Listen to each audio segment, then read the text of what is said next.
subsidy were removed by this present government. It's not correct, sir. Subsidy in 2023 budget, there was no provision for subsidy. So subsidy was removed by Buhari government, not this government. But only that Tinubu government has the boldness to say it out that subsidy has been removed. There was no provision, and you can't spend without budgetary provision. So that nothing, no dime was appropriated for subsidy payment. So where do you want him to get money to pay subsidy when there was no provision for it? So he didn't remove subsidy. First subsidy has been removed by the past administration. So what he did was to pronounce that there was no subsidy. And again, you talk about they should introduce. They've introduced subsidy. We'll see how it goes. They've introduced subsidy. People are clamoring that okay, subsidy should be removed. Okay, the president has removed this. Now introduced subsidy, and people are clamoring for 167 naira per liter. It is not possible. Even before Buhari took over government, how much was a liter of fuel or petrol? It was 169, not even 167. So how did they come about 167? All over the world, nowhere that a liter is being sold for 167. We should be realistic to ourselves. We should make a realistic demand that government will sit with you and provide solution to it. Not demand that nobody can even listen to you. 167 is not realizable. That's the fact. All right. Last question, Sandra. The two pitches then. If you are a rich man and you go to market today, you know how much you used last year to buy some food items, and you know how much you used this year.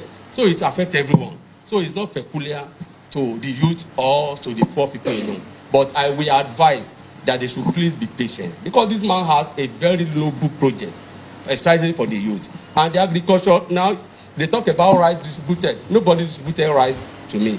What I'm aware is 20 trucks of rice were given to all the state governors and 20 trucks of fertilizer. House of Rep members were only given a truck of fertilizer.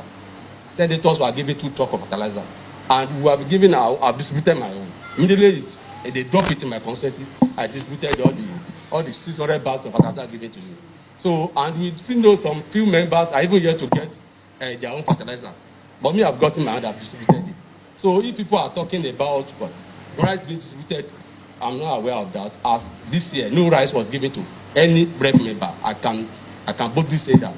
But rice were given to state governors. 20 trucks of rice were given to state governors. And 20 trucks of fertilizer were also given to state governors. And if we talk about poverty should be bottom-top approach. It's not from top to the bottom. Because we pile all the fault on the president alone. It shouldn't be. So we should also direct our questions to the local. We have subnationals that should complement the effort of the federal. So I think that's all about them. All right. Thank you very much. The turnaround maintenance of refinery, that is for the executive. I think executive is the best position to answer those questions. As regards the subsidy, I was not a member when 2023 budget was laid before the National Assembly. You know, budget of 2023 was late 2022, all right?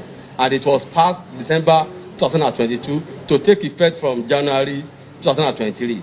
I resumed office as a member of the House of Rep on the 13th of June 2023. So we inherited that budget. And when they brought, that was why you see what we did now. We reworked the budget.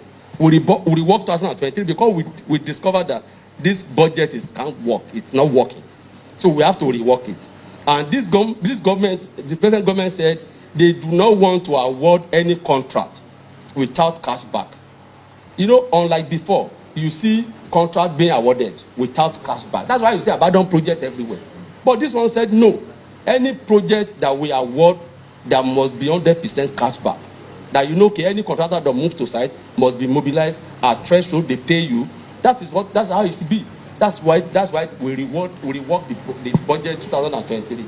And again 2024, what we have in the budget was 800 per barrel. $800 per barrel. But you see the dollar differential, the exchange rate, dollar sometimes rising to 1,900.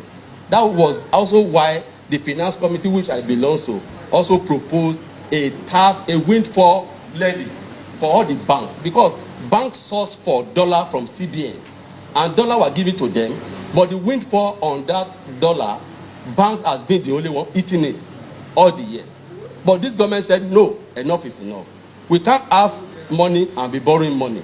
You can't take money from CBN and also the profit on that money, keep it as part. It's not your money. So the sharing should be 70-30. But the bank's MDs also fight it and said, okay, we should do 60-40. So the government is taking 60% of that fund, and why of the profit of the fund, while the banks are taking 40%. So that is very clear, because this, because there is no money. That's the bitter truth. The government is broke. We should face the reality. Yes, there is no money. That's the bitter truth. So yes. Thank you very much. Thank you. All the money that will be given to all the state governments, the journalists are aware of it. So it's not by Minister of Information. You should be aware that money was given to the state at every quarter. I cannot answer that. Excuse me. It's not answering my question. I cannot speak to that. Because, yes. Okay. Like I said earlier, I just finished artificial intelligence training for 120 youth in my constituency. I brought the expatriates. They came, I trained them for 2 months, and now we are fixing them different fintech company.